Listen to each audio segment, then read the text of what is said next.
Hello friends, आप सभी को मेरा जय हिंद। मुझे फेसबुक में बहुत सारे मैसेज आ रहे थे कि हम लोग CGPSC प्रीलिम्स की तैयारी कैसे करें। नोटिफिकेशन आ गए हैं। प्रीलिम्स के लिए सिर्फ मुश्किल से 2 महीने बचे हुए हैं, तो इस कम टाइम में आप कितना बेस्ट दे सकते हैं, यही आपको दिखाने का मौका है। तो सबसे पहले जो इम्पोर्टेंट है, जो हर कोई बोलता है कि एक टाइम टेबल बना लीजिए, और टाइम टेबल ऐसा बनाइए कि आपके सारे सब्जेक्ट्स लगभग 50 दिन में कवर हो जाएं और लास्ट के जो हफ्ता 10 दिन रहेगा उसमें आपका रिवीजन हो, क्योंकि आप रिवीजन किए रहेंगे, टॉपिक बार बार पढ़े रहेंगे, तभी आपको एग्ज़ाम के दिन में कॉन्फिडेंस आएगा। दूसरा, ये कुछ सब्जेक्ट्स ऐसे हैं जिनको आपको डेली प्रिपरेशन करनी पड़ेगी। एप्टीट्यूड भले ही क्वालिफाइंग है, लेकिन इसको आपको डेली प्रैक्टिस करना ही पड़ेगा, तभी एग्ज़ाम के दिन कम टाइम में आप बहुत अच्छा स्कोर कर सकते हैं। दूसरा, लैंग्वेज, CG लैंग्वेज को आपको रोज़ पढ़ना पड़ेगा। हिंदी और इंग्लिश को भी ग्रामर के बेस पे थोड़ा सा डेली पढ़ना ही पड़ेगा।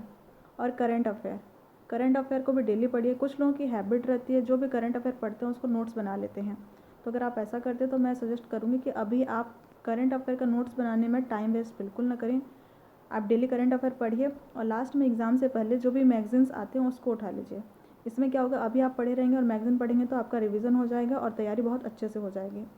एक क्वेरी आया था मुझे कि इकोनॉमिक्स की तैयारी कैसे करें। अगर आपको इकोनॉमिक्स टफ़ लग रहा है तो मैं ये सजेस्ट करूँगी कि इकोनॉमिक्स को अभी एकदम थोरोली पढ़ने से अच्छा है कि आप जो मैगज़ीन आएगा करंट अफेयर का, उसमें जो डाटा दिए रहेंगे करंट से रिलेटेड, जैसे जो भी बैंक डाटा वगैरह रहता है, उसको याद कर लीजिए, तो वो आपके एग्ज़ाम के लिए सफिशिएंट हो जाएगा।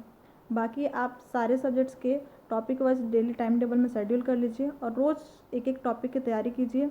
और टॉपिक की जब तैयारी करते हैं तो उसके साथ साथ एक शॉर्ट नोट भी बनाइए, जिसमें सारे टॉपिक के सिर्फ पॉइंट टू पॉइंट फैक्ट्स लिखे हों, ताकि आप एक झलक अगर उसको देखें तो आपको पूरा याद हो जाए। दूसरा, जिस भी टॉपिक को आप पढ़ते हैं उसका टेस्ट दीजिए। टेस्ट सीरीज़ आप जैसे अटेम्प्ट करते जाएंगे तो आपका कॉन्फिडेंस लेवल बढ़ेगा। साथ ही जो क्वेश्चन आपसे नहीं बन रहा है, अगर आप उसको फिर से तैयारी कर रहे हैं तो आपका रिवीजन भी होगा और वो अच्छे से याद हो जाएगा। कई सारे बुकलेट्स आते हैं, मैगजीन्स आते हैं जिसमें क्वेश्चन पेपर दिए रहते हैं अलग अलग सब्जेक्ट्स के, तो आप रैंडम में क्वेश्चन पेपर सॉल्व करना शुरू कर दीजिए। इससे आपको एक ऑब्जेक्टिव क्वेश्चन सॉल्व करने की हैबिट बनेगी और आपका प्रैक्टिस अच्छा होगा। और टेंशन बिल्कुल मत लीजिए, कॉन्फिडेंस बिल्कुल लूज़ मत होने दीजिए।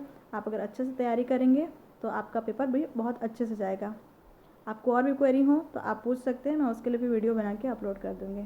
Thank you and all the best.